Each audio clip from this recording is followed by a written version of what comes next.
नमस्कार और कमोडिटी की चर्चा में आपका स्वागत है। कमोडिटी कीमतों में हाल के दिनों में काफी उतार चढ़ाव देखने को मिला है, जिसका नतीजा सरकार ने वायदा में उनकी ट्रेडिंग पर रोक लगाई है। इसी साल जनवरी के महीने में सेबी ने 7 कमोडिटीज वायदा की ट्रेडिंग इसीलिए रोकी थी। सेबी ने दलील दी थी कि इसमें कीमतों में की जो उठापटक है वहां पर रोक लगेगी, लेकिन हाल ही में आई IIM उदयपुर की एक रिपोर्ट कीमतें कम होने की दलील को सही नहीं मानती। रिपोर्ट के मुताबिक कमोडिटी वायदा पर रोक के बाद भी कीमतों में हमने उनके फंडामेंटल्स के हिसाब से ही उस पर कारोबार होते हुए देखा है। यानी कि रिपोर्ट के मुताबिक वायदा पर रोक लगाने से स्पॉट के भावों पर कोई असर नहीं पड़ता। इसी पर बात करने के लिए हमारे साथ हैं IIM उदयपुर की प्रोफेसर निधि अग्रवाल। निधि नमस्कार, बहुत शुक्रिया हमारे लिए समय निकालने के लिए और वो रिपोर्ट शेयर भी करने के लिए। फर्स्ट ऑफ ऑल तो कैसे देखती हैं आप ओवरऑल प्राइस मूवमेंट, क्योंकि सिर्फ भारतीय बाजारों में ही नहीं अंतर्राष्ट्रीय बाजारों में भी काफी उठापटक देखने को मिली है, चाहे वो वॉर की वजह से है, इंटरेस्ट रेट हाइक्स है, मौसम के जो हमने इंपैक्ट्स आते हुए देखे हैं, काफी चीजों का असर यहाँ पर कमोडिटी प्राइसेस पे देखने को मिला। Hi Manisha, good morning and thanks for having me. तो हम लोग का एनालिसिस जो है वो ये दिखता है कि अभी जो पूरा प्राइसेस दिख रहा है स्पेशली ऑयल सीड्स और पल्सेस में वो क्या टू व्हाट एक्सटेंट उसको हम सप्लाई डिमांड फैक्टर्स को एट्रीब्यूट कर सकते हैं, या जैसे आपने बोला वेदर चेंजेस में को इम्पैक्ट एट्रीब्यूट कर सकते हैं। एंड हमने ये देखा कि मोस्टली जो भी प्राइस मूवमेंट्स आ रहा है वेदर ग्लोबली और डोमेस्टिकली, सब कुछ is primarily because of lower production और higher demand that is coming from China and other countries. So that's the whole reason for price rise that we are seeing in volatile in commodities market. Absolutely.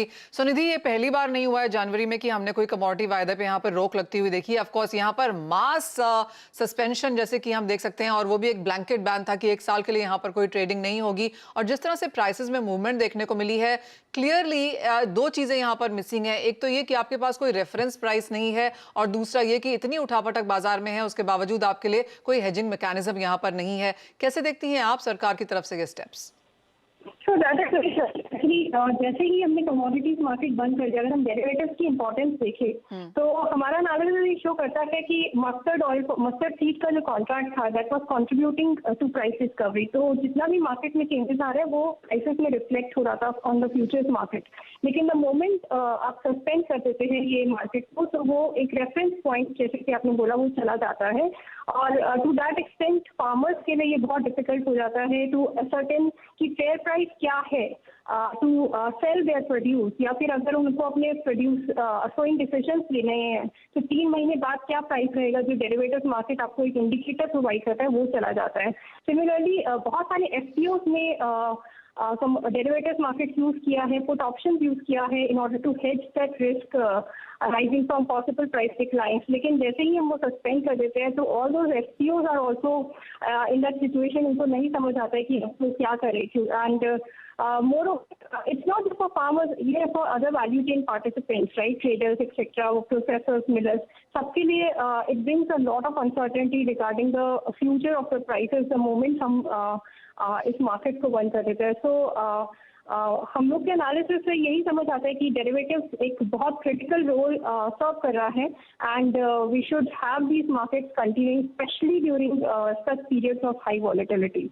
Nidhi, clearly आपकी report काफी extensive है, exhausting भी है। कुछ एक यहाँ पर case study हमारे साथ शेयर कर सकें, जैसे आपने मस्टर्ड के बारे में यहाँ पर बात करी, बैन से पहले, बैन के बाद प्राइस मूवमेंट कैसे देखती हैं आप, अगर समझा सकें इजीली।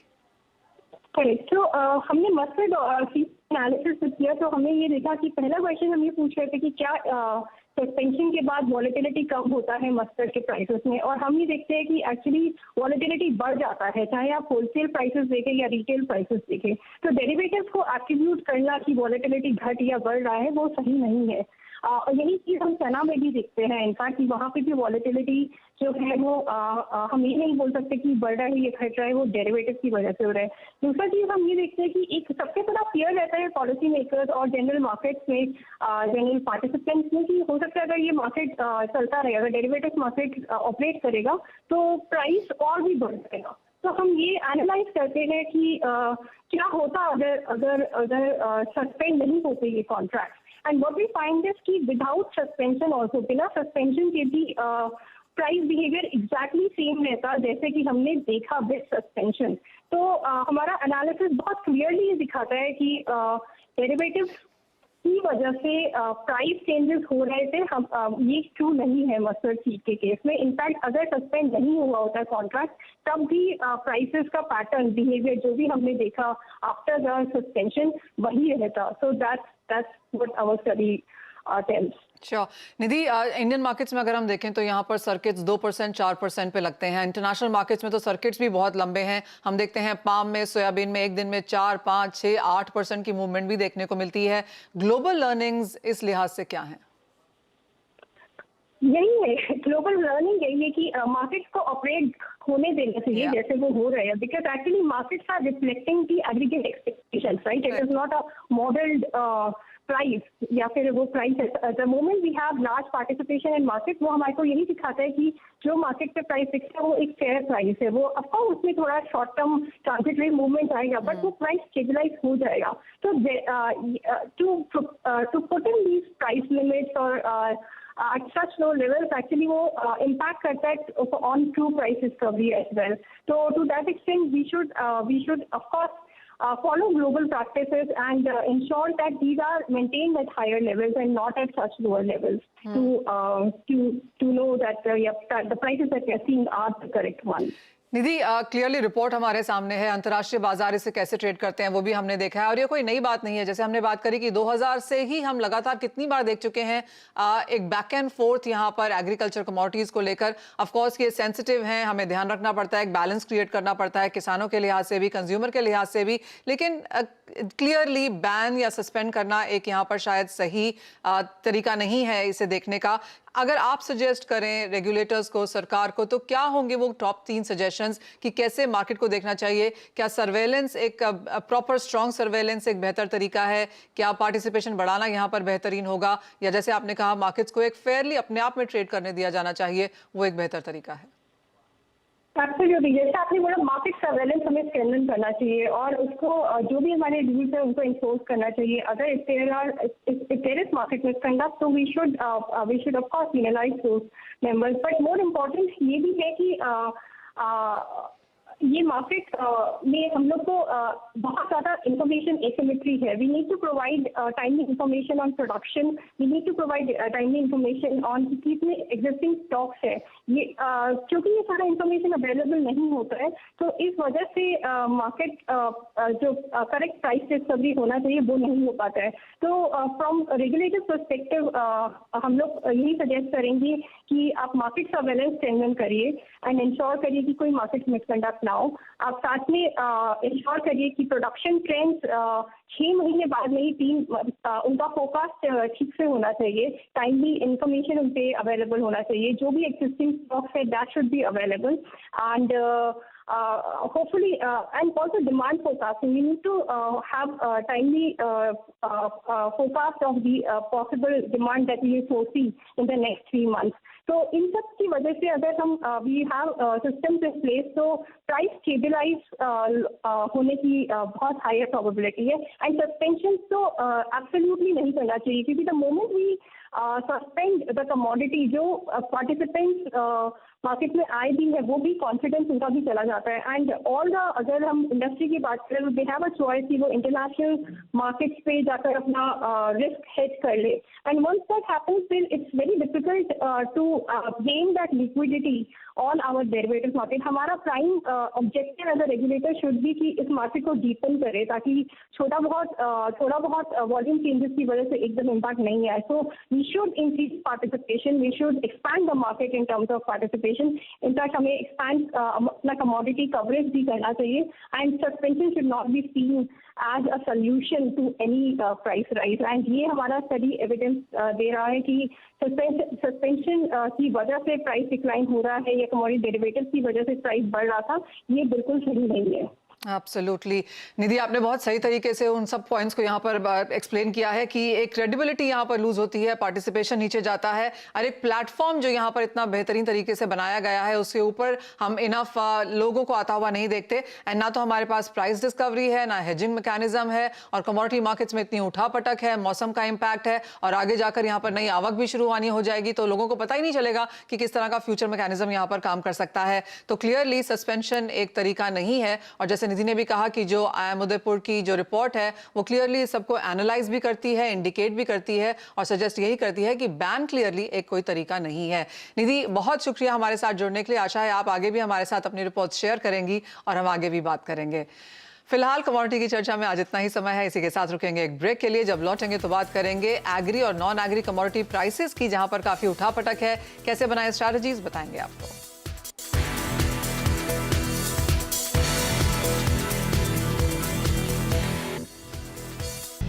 आपका स्वागत है। हमारे साथ हैं केडिया कमोडिटीज के अजय केडिया और कोटक सिक्योरिटीज के रविंद्र राव। आप दोनों का कार्यक्रम में स्वागत है। शुरुआत यहां पर कच्चे तेल के साथ कर लेते हैं, जहां पर $95 के लेवल्स हमने बनते हुए देखे थे, लेकिन वो सस्टेन नहीं हो पाए। रविंद्र, काफी सारे फैक्टर्स हैं जो सपोर्टिव हैं, चाहे वो गैस टू ऑयल का शिफ्ट है या फिर इस साल और अगले साल के डिमांड ग्रोथ में इजाफा किया गया है। चीन ने कोविड रिस्ट्रिक्शंस में थोड़ी कमी जताई है। कैसे देखते हैं आप इन सब का reaction? Good morning Manisha. Manisha, मेरे हिसाब से अभी भी आई वुड से कि थोड़ा सा मिक्स फैक्टर्स है, क्योंकि डिमांड कंसर्न्स अभी भी बने हुए हैं। हालांकि थोड़ा बहुत रिलैक्सेशन हुआ है चाइना में, but I think demand concern still there. ये जो रिसेंट जो पुलबैक आया है, I think that is mainly because dollar index में हमने थोड़ा सा करेक्टिव मूव देखा है।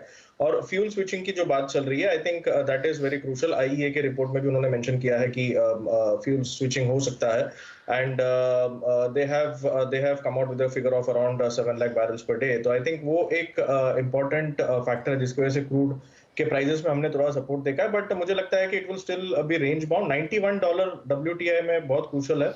जब तक कि इसके ऊपर नहीं निकल जाता, आई थिंक 85 से लेके $91 का रेंज रहेगा। और MCX की भी बात करें तो MCX में आई थिंक 7,100 to 6,900 का एक रेंज रहेगा इसमें। कोई major upmove as of now नहीं लग रहा है। अगर डॉलर इंडेक्स में करेक्शन आता है तो I think we might see further upmove. Otherwise I think ऊपर के लेवल से फिर से एक बार करेक्टिव मूव आ सकता है। तो आई थिंक टिल 7,200 होल्ड्स मेरे हिसाब से एक range bound to sideways to weak move रहेगा। 7,200 के ऊपर मैं थोड़ा सा इसमें बुलिशनेस देख रहा हूँ। Fair point. Ajay, natural gas को आप कैसे देखते हैं, क्योंकि कल देर रात यहाँ पर 9% का इजाफा देखने को मिला, 700 के ऊपर के लेवल्स हैं। फिलहाल क्या ट्रेड्स रहेंगे? Very good morning message. Definitely हमने देखा कि $9 का लेवल जिस दिन से ब्रीच किया है, उम्मीद है वापस ये जो हमने अगस्त में $10 का लेवल टेस्ट करते हुए दिखा था वो दिखा सकता है, बिकॉज विंटर सामने है। नो डाउट इससे पहले हमने देखा जर्मनी में जो स्टॉक पाइल्स है वो काफी बढ़ चुके थे, 85-90 के लेवल पे थे, जिसकी वजह से प्राइसेस में करेक्शन देखा। बट फिर से हमने देखा जो रेल स्ट्राइक हो रही है उसकी वजह से हमने देखा गैस पे वापस स्विचिंग है और उसका इंपैक्ट प्राइसेस पे पड़ता हुआ दिखा है। तो आई थिंक डोमेस्टिक मार्केट में भी 700 का लेवल ब्रीच कर चुका है। Prices are heading towards 756 and international मुझे लगता है कि आराम से 9.5 से $10 के बीच में जा सकता है। तो ओवरऑल काउंटर काफी बुलिश है, अनलेस एंड अनटिल काफी मटेरियल सप्लाई मार्केट में जब तक नहीं आती है, ट्रेंड बाय ऑन ड्रॉप का रहेगा। ऑलराइट, खरीदारी नेचुरल गैस में जारी रह सकती है। बात यहाँ पर अब मेटल्स की करेंगे। और रविंद्र, यहाँ पे आप कैसे देखते हैं, क्योंकि डॉलर में जो गिरावट है उसका फायदा यहाँ पर प्रेशियस मेटल्स, बेस मेटल्स को जरूर मिला है, लेकिन ओवरऑल बाजार का ध्यान अब भी यूएस इन्फ्लेशन और आने वाली फेड मीटिंग पर है। बिल्कुल मनीषा, मेरे हिसाब से सीपीआई ने काफी नर्वस किया था मार्केट को, लेकिन कल का जो पीपीआई डेटा आया था उसने थोड़ा सा I would say relax the nerves. अगर हम फेड वॉच टूल भी देखें तो 100 बेसिस पॉइंट का जो हाइक था that was near 36%, but that has now drop to 30%। और जो 75 बेसिस पॉइंट है उसका भी 70% हुआ है। तो मेरे हिसाब से मोर और less I think we are heading towards a 75 basis point hike, और ये ऑलरेडी मार्केट में डिस्काउंटेड है। I would say 100 basis point भी थोड़ा बहुत डिस्काउंटेड है। तो मेरे हिसाब से गोल्ड को लोअर लेवल्स पे सपोर्ट मिलेगा, क्योंकि I am not expecting 100 basis point hike by Fed, क्योंकि डेटास भी अगर देखें तो it is not very encouraging. Yes, थोड़ा बहुत पॉजिटिवनेस है, but still I think tensions है। सो मेरे हिसाब से लोअर लेवल्स पे पॉजिटिवनेस आ सकता है। गोल्ड में 49,600 के आसपास सपोर्ट आ सकता है गोल्ड में, एंड अगेन 50,100 50,200 के लेवल दिख सकते हैं। वहीं अगर बेस मेटल्स देखें तो बेस मेटल्स में भी आई थिंक चाइना से जो स्टिमुलस का एक्सपेक्टेशन है, I think that is supporting the prices, plus virus concerns थोड़े बहुत ईज आउट हो रहे हैं। तो मेरे हिसाब से जिंक और कॉपर काफी अच्छा लग रहा है। जिंक में नेचुरल गैस के prices might support because that again creates some supply worries. So zinc में I'm expecting 298 to 300 levels from a short term perspective. और अगर कॉपर की बात करें तो कॉपर में I think it will be sideways to bullish. ऊपर में 660 670 would be the cap, और lower levels पे I think 645 646 would be the buy zone. So मेरे हिसाब से थोड़ा सा पॉजिटिवनेस कंटिन्यू रहेगा। जब तक कि डॉलर इंडेक्स 111 के नीचे है, आई थिंक उसके ऊपर निकल जाता है तो then we might again see like lower, but otherwise I think lower levels पे बेस मेटल्स और प्रेशियस मेटल्स दोनों ही सपोर्ट आ सकते हैं। ऑलराइट, यानी कि खरीदारी की राय यहाँ पर दोनों ही सेक्टर्स में, लेकिन बात अब यहाँ पर एग्रो की करेंगे। एंड अजय, यहाँ पर जिस तरह से गुआर के ट्रेंड्स देखने को मिले हैं, आपकी स्ट्रैटेजीज क्या होंगी? देखिए, गुवार में मुझे लगता है कि 2-3 चीजें इंपॉर्टेंट है। अगले महीने से हम देखेंगे अराइवल, जहां पे उम्मीद है कि इस बार क्रॉप साइज काफी अच्छी है। बट इंटरनेशनल में हमने देखा कि एनर्जी क्राइसिस के चलते यूके ने भी सेल प्रोडक्शन के ऊपर जो बैन लगाया था उसको हटा दिया, जिसका सीधा सीधा सपोर्ट गवार के एक्सपोर्ट को मिलता हुआ दिखाई देगा। तो टाइम बिंग टेक्निकली भी अगर हम देखें तो 5000 के ऊपर निकल चुका है। एक पॉजिटिव ट्रेंड कंटिन्यू रहेगा जो 5300 का लेवल दिखा सकता है। बट ध्यान रखिए, क्रॉप को नजरअंदाज मत कीजिए, बिकॉज ऑलरेडी पिछले साल से यील्ड काफी बढ़ी हुई है। बट टेम्पररी अगर हम देखें तो 5350 तक का लेवल गवार सीड में और 10300 तक का लेवल गवार गम में हम देख पाएंगे। राइट, यानी कि तेजी यहाँ पर गुआर सीड, गुआर गम में भी आगे जाकर एक्सपेक्टेड है। बहुत शुक्रिया अजय, रविंद्र साथ जुड़ने के लिए, तमाम कमोडिटीज पे राय देने के लिए। मुझे भी दीजिए इजाजत, लेकिन आप बने रहिए CNBC आवाज पर।